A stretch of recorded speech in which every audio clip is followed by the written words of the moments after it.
শুধু ইন্ডিয়ার সময় সারা বিশ্বের মুসলমানদের উম্মতে মুহাম্মদের কলিজা রক্ত করার একটি বিশাল ইস্যু।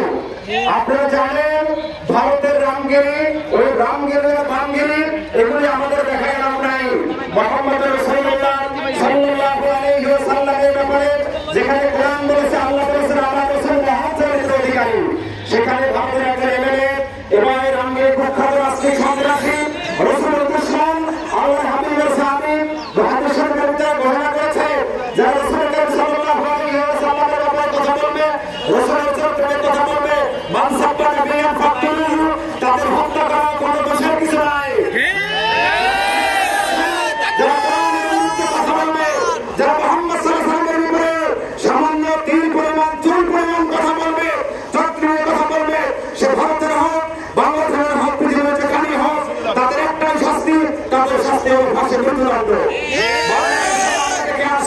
দীর্ঘ 15 বছর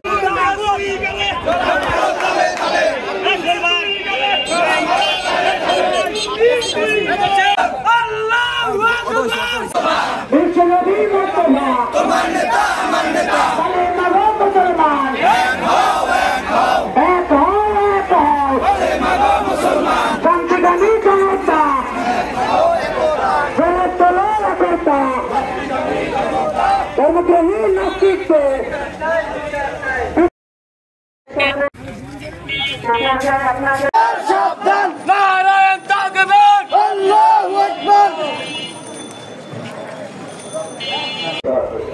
ইন্নাল হামদুলিল্লাহ ওয়া সালাতু ওয়া সালামু